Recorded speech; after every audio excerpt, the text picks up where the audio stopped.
Hello class. Today, I want you to picture yourself chilling on your couch, turning on the TV, and hoping to see your favorite sports team on your favorite sports station like ESPN. But then you notice something strange. Why are there people playing video games on my TV? Now, this is a phenomenon where people don't realize how much technology has impacted a lot of aspects in society, especially sports. See, esports has changed a lot in society, including the gaming industry, especially the gaming industry. But that also impacted the entertainment industry as a whole as well. Many new platforms have taken the opportunity to use esports as a way to expand their platform. See, I've been into esports for a while now. Ever since I was little, I was always interested in esports. My first experience with esports was when I was little and I was walking around a mall, and then I saw a bunch of TVs lined up in a row at the cafeteria. And I saw people, pairs of two, just playing against each other in my favorite childhood game, Super Smash Bros. I had no idea there was a whole competitive scene for that game, but that was the first time I've seen that, and I've ever been interested ever since. So today, I'm going to be teaching you the history of esports, what esports really is, and what it's like to be in the shoes of an esports player. So to understand what esports is, we'll need to take a step back all the way to the ancient time of 1972. According to the University of New Haven, during 1972 was the very first esports tournament. It was held in Stanford University. It was for a game called Space War. Your objective was to earn the highest score and beat your opponent. And the first prize winner will get an amazing Rolling Stones magazine subscription. Now, compared to today, that's not really a big deal, especially with prizes today as like making millions, but just back in the day, just making something off of playing video games, that was amazing. Now, let's take a step forward a little into the future, a decade later. In the 1980s, video games started to get a lot more popular.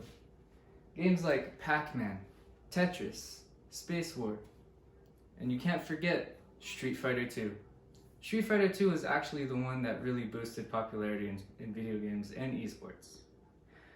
In an article made by WePlay.tv, it says that Street Fighter 2 actually started the popularity for esports as it grew a lot more, especially when people started fighting each other in Street Fighter, and people liked the hype. They loved the hype.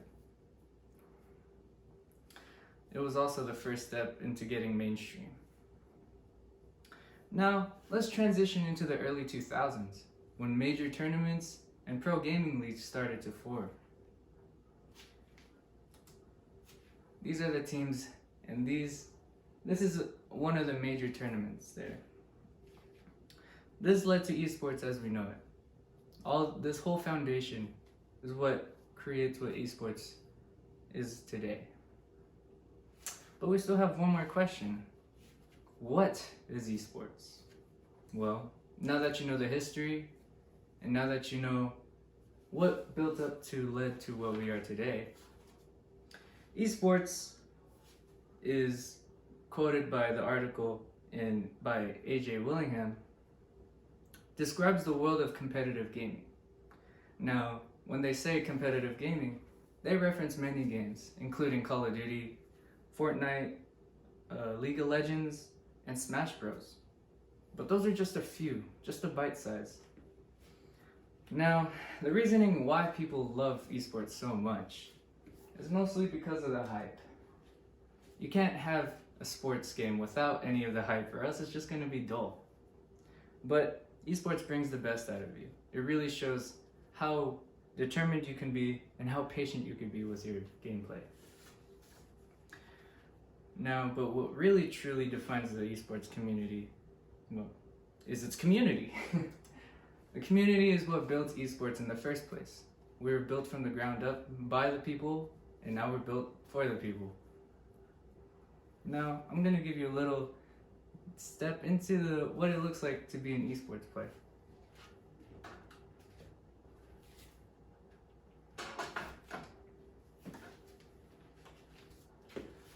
Okay, basically, here we have Street Fighter V.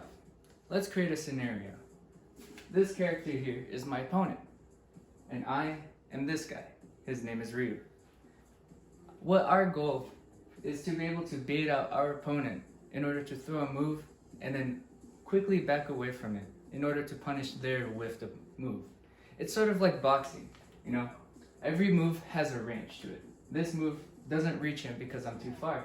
One step closer and I'll be able to hit him. Now he has the same goal as well. So it's all about the mind games. I'll need to read what his move will do so that I can react with the proper move that will beat his. So this is the light punch, right? This is the most quickest way to attack your opponent, but it's also the shortest range as well. Now this is a heavy attack. This heavy attack does a lot more damage, but it's slower and has a longer range though. So every move is sort of like rock, paper, scissors.